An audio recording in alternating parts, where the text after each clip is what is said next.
আপনাদের সকলের কম বেশি মান সম্মান ইজ্জত বেড়েছে না আপনাদের জেলা বিএনপি নেতৃত্বে আসার পর? এই মান সম্মান ইজ্জত ইনশাআল্লাহ আগামী দিনে আরো বেশি বাড়বে। ইনশাআল্লাহ আপনাদেরকে ঐক্যবদ্ধ থাকতে হবে।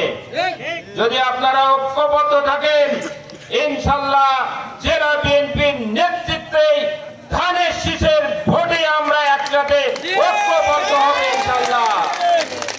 আপনারা জানেন ইতিমধ্যেই, তাই এই নির্বাচন বানচালের যারা ষড়যন্ত্র করছে, এই আজকে আরেকটি দল এই ফ্যাসিস্টদের সাথেই সাথে আজকে পিয়ার, কালকে গণভোট, কালকে এটা সেটা দিয়ে এই দেশে যাতে গণতন্ত্র প্রতিষ্ঠিত না হয়, এদেশে যাতে নির্বাচন না হয়, এদেশে যাতে নির্বাচনের মাধ্যমে আমাদের ভারপ্রাপ্ত চেয়ারম্যান জনাব তারেক রহমান যাতে দেশের প্রধানমন্ত্রী না হয়, এই কারণে তারা ষড়যন্ত্র করছে।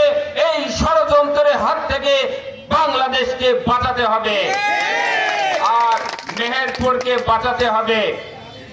আর একটি কথা আপনাদেরকে বলি, এই প্রাথমিক মনোনয়ন দেওয়া হয়েছে। প্রাথমিক মনোনয়নে এত আনন্দ উচ্ছ্বাস করার কিছু নেই। ভোট চূড়ান্ত তালিকা ঘোষণা হবে, যখন তফসিল ঘোষণা হবে তারপরে।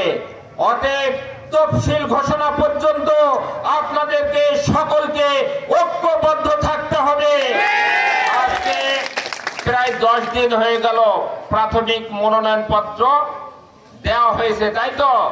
এখন পর্যন্ত আমরা গর্ব করে বলতে পারি এখন পর্যন্ত জেলা বিএনপির নেতৃত্বেই আছে, অন্য কোনো জায়গায় কেউ যায়নি। কিছু নাকি?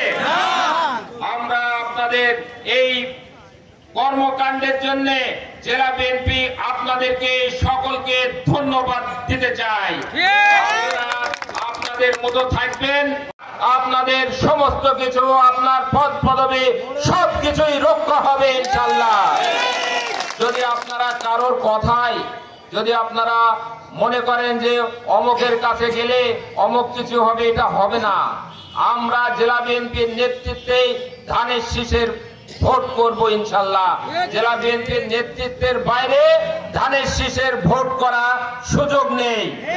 আমরা প্রশাসনকে একটি কথা বলতে চাচ্ছি, আজকে বিভিন্ন জায়গায় মিছিল হচ্ছে, মিটিং হচ্ছে, এই ঢাকাতে, এই চিটাগাঙে, মেহেরপুরেও শুনছি বিভিন্ন জায়গায় বিভিন্ন তৎপরতা চালাচ্ছে। আমরা প্রশাসনকে বলতে চাই, আমরা প্রায় মিটিং এ বলি যেসব অবৈধ অস্ত্র এখন পর্যন্ত মানুষের হাতে হাতে আছে, এই ফ্যাসিস্টদের হাতে আছে, তাদেরকে অবশ্যই গ্রেফতার করতে হবে। যদি গ্রেফতার না হয় তাহলে কিন্তু বাংলাদেশের গণতন্ত্র ফিরে আসবে না। একটি স্বচ্ছ, একটি গণতান্ত্রিক ভোট বাংলাদেশে হওয়া সম্ভব না। এই মুজিবনগরে যেসব অবৈধ অস্ত্র আছে, অবশ্যই এই অবৈধ অস্ত্র অবশ্যই ক্লোজ করতে হবে এবং তাদের বিরুদ্ধে আইনগতভাবে ব্যবস্থা গ্রহণ করতে হবে। যদি না হয় তাহলে কিন্তু মুজিবনগরের মাটিতে একটি অরাজকতা পরিস্থিতি তৈরি হবে বলে আমরা মনে করছি। আমরা জেলা বিএনপি যখন যে নির্দেশ দেব আপনাদেরকে, সেই নির্দেশ অবশ্যই আপনারা সঙ্গে সঙ্গে পালন করবেন।